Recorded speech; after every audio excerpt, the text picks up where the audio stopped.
Am I the asshole for telling our family that my sister is a prostitute after she insulted my wife's disability? So my wife is paraplegic. She was when I first met her. It's from an accident a long time ago, but she adapted well to it. I love her and she's just as useful as someone who can walk. My sister, for some reason, has never liked my wife. She always had some problem with her, whether she claims it's attitude or something else. I've talked to my wife about it and she doesn't know why, and I've talked to my sister about it and she never given me a straight answer on why she doesn't like her. I had just accepted it until now. Not everybody likes everyone else, and until now, my sister hadn't said anything rude about it. Now, my sister was a prostitute in college and she claims she's just camming now.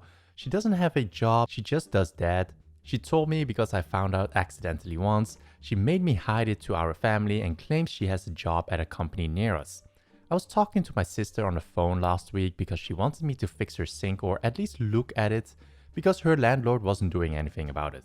I had told her I didn't know when I could because I've been remodeling one of our bathrooms, which has turned into a larger project than I really bargained for. I might end up just hiring someone to do it, honestly. My sister then, for no reason, made a comment about my wife. She said, why don't you just have her, my wife, who I had said something to, made herself useful and help, or wait, she can't because of her disability. She said this mockingly as if being in a wheelchair isn't a disability. I had the phone on speakerphone and my wife heard. She was pretty hurt by it and I was beyond pissed off. I yelled at her and hung up. After consoling my wife a little bit, I decided to call our parents and tell them what my sister actually does for a job. They thanked me for telling them and that was that. Then my sister called me again and yelled at me, saying our whole family is calling her, telling her to stop and staging an intervention for her. I told her that she should have thought about that before being a bitch to my wife and hung up. It's been a few days now and now I'm thinking I went a little nuclear on her. At the time I felt like yelling at her wasn't enough, but now I think maybe yelling would have been enough. Am I the asshole here? Am I the asshole for walking out of my father's funeral? Important info. I'm a Caucasian female, early 30s, married to a lovely mixed man and we have a 2-year-old. I've cut contact with my family about 5 years ago, mostly due to my mother's narcissistic behavior and her being pretty darn racist. She hated me dating my now husband and the rest of my family condoning the crap she put us up with. Most of the other relatives cut ties with my family before I was born or shortly after. I'm thinking it's once again because of my mother. The only one that kept in touch was one aunt from my father's side. So last Friday I got a call from my aunt that my dad got into an accident 2 days prior and didn't make it. He died on impact apparently. She asked me if I had heard anything from my family, to which I replied, no. Important to know that I've been using the same cell phone number and email since I was 18 or so. She figured they forgot and asked me if I wanted to come to the funeral. After a few minutes of thinking, I told her I would come if my family was okay with it and if she wanted me to. I explained to her that I wouldn't be going for myself or my father, family, just to support her. She said she would want me there as she would have no support and called me later to tell me my family was okay with me coming.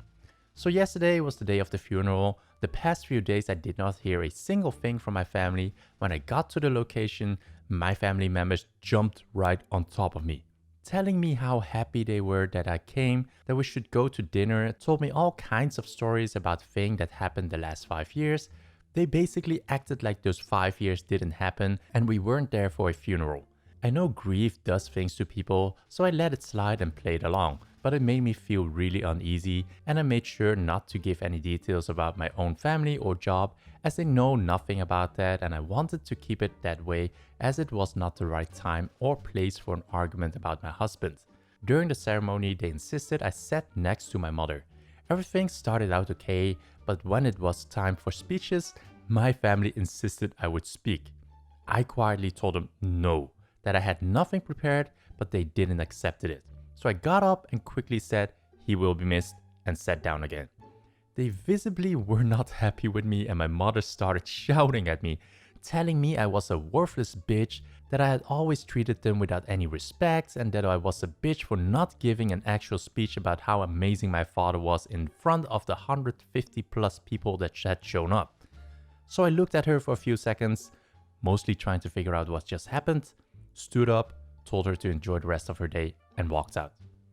My husband told me I did the right thing and he was proud of me for keeping my cool instead of starting a shouting match. So is my aunt, but I've been bombarded with messages from people that I say I went too far.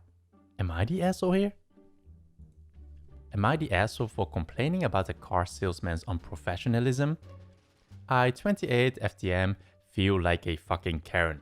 Okay, so I fucking hate my Nissan Rogue. The transmission died at only 70k miles. Thankfully, it was covered by warranty, so I took it to a Nissan dealership to get the transmission replaced. They had it for a week. The day I dropped it off, I asked to talk to a seller to look into trading it in and getting a better car. I was paired with a pretty young guy around my age, I'm 28. He did well showing me the cars, and then we went to his office to talk numbers. At no point during this did I curse or act unprofessional. I'm making a purchase, not a friend. So when we sat down and he started talking about it's good that I'm getting a new car because mine is fucked up, I was a little shocked that he would speak that way. But whatever. I curse a lot normally, I'm a veteran, I'm not a prude. But then he started escalating, talking about this new car was big enough to get fucked in and it would make me look more professional and mature. At that I go, excuse me, what are you implying? And he was like, well, you're in shorts and a t-shirt, you look like a teenager. And then he asked how I had my paycheck. And before I could answer, disabled veteran, he said that I probably still live at home with my parents. And I was like, actually, I own a farm about 45 minutes away and I bought it when I was 26. And he suddenly bristles and goes, well, my girlfriend owns a bigger home. I didn't say my house size, and what the fuck does that even matter? At this point I was severely uncomfortable and said, can we just go back to the car purchase? You're not my friend and I don't appreciate you trying to act like it. And he went back to the numbers with occasional comments thrown in about how horrible my car was and I probably wouldn't even get 5k trading it in. And I'm like, aren't you supposed to say Nissans are great? And he waved it off. So I ended the appointment, came up with an excuse to leave. The next day I came in and asked to speak to the manager and told him everything. They were horrified and said he was new and he would be talked to. When I returned the next week, I found out he had been fired. I feel like an ass, but I made it super clear how uncomfortable I was and he just kept pushing. He had the fellow kids vibe, like he was trying to rip me and curse and use slang to seem relatable to someone my age. Which was fucking weird because he was my age. So, am I the asshole? So those were the stories for today's video. If you enjoyed this and want to watch more videos, then click here for more stories. Or go check out the info cards in the right corner for more videos.